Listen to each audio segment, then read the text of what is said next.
have a short clip. I just pieced out the parts, Tara, that showed the sun, and let's look at this. This is from Tara. She just discovered this video. It was taken back in October, and she's wanting to know what this is. Like, is it another sun or maybe an asteroid? Hang on. Let's get it back here. In the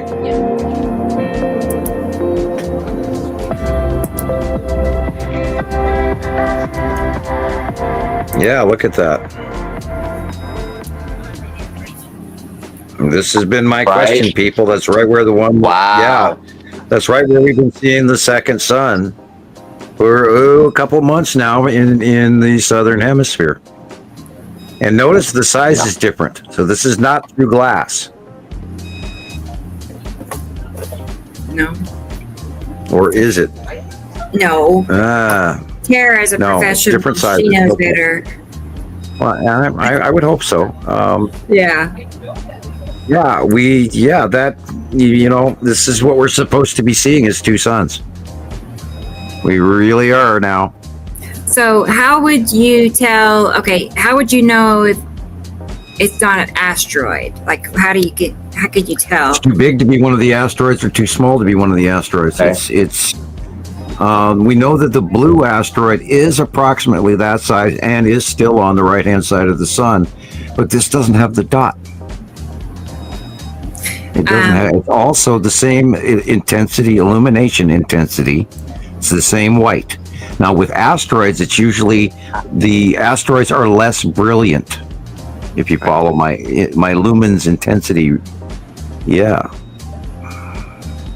this could be it, boys and girls, and I'm this is what I'm looking for. Wow. And what really bothers me is the fact that the smaller one is on the right-hand side and it should be on the left. And that means that the standard red is coming straight at us. Holy. Wow. But you can see it only in the south, huh? Here in the north, you can't see it like this. Well, we've had our most of our reports have come from the last 3 months or from the southern hemisphere. And we've had similar pictures to exactly this. And they haven't been on a different area. They haven't been, lower or beside or left or, or anything. They've all been right there. This matches what we've seen already about 12, 15, 18 times. And so it's coming to match. And it's kind of spooky. And oh my God, I keep saying I want to be wrong. I want to be wrong. I want to be wrong. Right. Seems like every time you say it, though. Yeah, it's spooky, and Look at that. The sun is way too hot, guys. Yeah, and we're gonna see a lot of people this year around the world freaking out over just how bad it's going to get. Be prepared. Mm-hmm. And I've been warning this since last December. We are going to fry this year.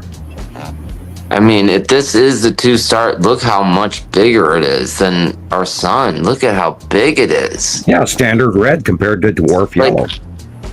Oh man, it must be 5 or 6 times the size. Go watch the ending scenes in the last movie of Star Wars. Yes, I've seen it. You. It's spooky. But she rode 2,200 miles north of the equator. Okay. And you found this footage, Tara, or did you take this yourself in October? Yeah, I think that's what she said. She didn't see it till just recently. Wow, that's great, man. October. Oh, because we are in May now. Oh my God, we're in May.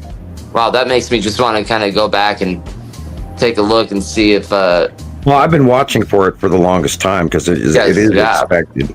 And we did believe that we were going past the halfway point, and we did see this solar activity with these immense back blow CMEs again, and that happened in 2012 also.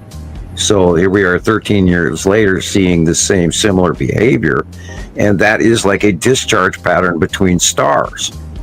Intense blow CMEs that reach to each other. And then the coronal hole activity in front of our sun died for many, many years. Now all of a sudden it's hyper extreme, and so that tells me we got to pay attention to this, because we could have a CME burst that would fry us out of existence. Yes. And so far we're always lucky we don't. Yeah. Okay, she sent me one more short clip. I was zooming in on. Awesome, Tara. That was definitely worth debate. Yeah. Right? I mean, Tara, your footage, your past footage and then footage you are going to be taking here in the near future may just be the footage that proves all of this. You know what I'm saying? And again, never film through glass, and always be aware of your lens flaring and all of that. And they were different sizes, so that's a big bonus. Because if you got two matching exact sun sizes, you've got a lens flare. I was just curious about that stripe that was going through it. Does that have any? Well, I was looking at that and it was like rubbing me, because there is actually in the other sun, there's also a cloud going in front of it. So when you see that stripe going through it, then it could be a parity lens flare. But that's why we have to have more than one shot. We need multiple people around the world sending the same photograph in, where we go, okay, this can't be anything other than this. And so this is why we still aren't going all the way across the street saying, oh, the two suns are separating, although it is expected that is what's going on. So we're just gonna have to ride this one out until we see the bulls tired. And it's a tough call. That's why we need more. Always need more. And this could also be the sun cutting off the top of it. It could be Saru all the way back into October as well, because we know Saru has been cutting off the top of the sun for 6-8 months or longer.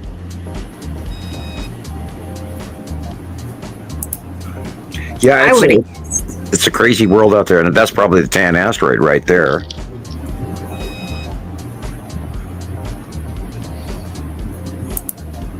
Wow.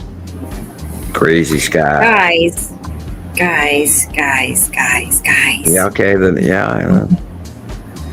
no lens flare there. It's stable.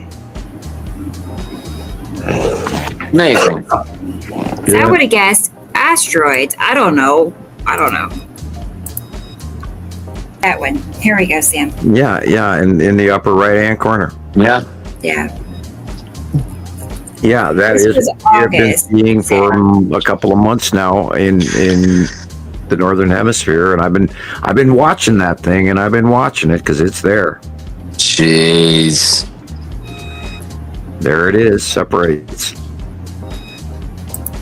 It through the folding, and we've also seen different objects as well, which we were thinking was Mary Moon, and and then of course the blue asteroid. There's a lot going on. Yeah. And I'm always watching for that in Saru and stuff that we don't talk about regularly, because I'm aware that things are changing, and now I've only got 12 days to come up with this month's site drawing. TikTok. I can't believe it's May. But yeah, I'm getting a little bit pissed off. I would imagine so. I've spent 15 years screaming this as loud as one person can do per day. It is the most incredible thing. This isn't like a light show at Disneyland.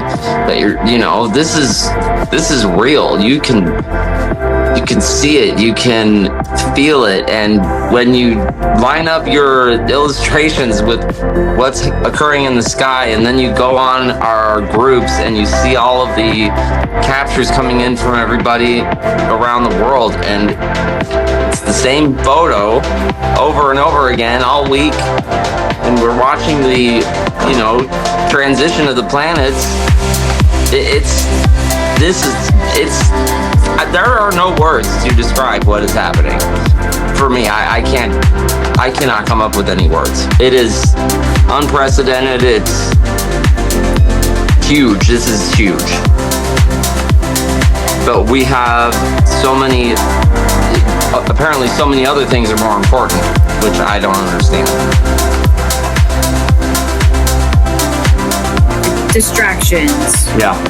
You know, and rage bait. Yep. You know, really, it's made to push buttons and trigger people. You know, because that creates more distractions. Everybody's talking about it. Can you believe they're doing this and that? Can you, Right. you know? And then everybody's caught up with that and not looking around. It's on purpose. It's like created to be. It's not broken. It's not broken.